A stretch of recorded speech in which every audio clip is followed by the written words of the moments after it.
Welcome to Not Milk Never Milk. Subscribe if you're lactose intolerant. In this video, I will show how to adjust Jaguar steering wheel.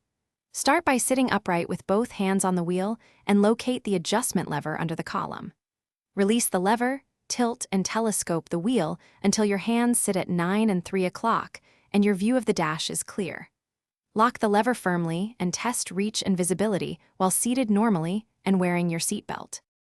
Positioning the wheel is simple and honest work. Pull the lever, tilt up or down, then telescope in or out until stance feels natural.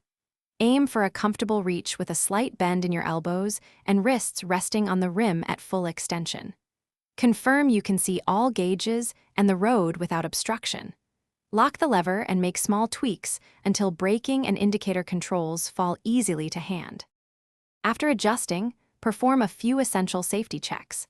Ensure the wheel is fully locked and does not move under firm pressure.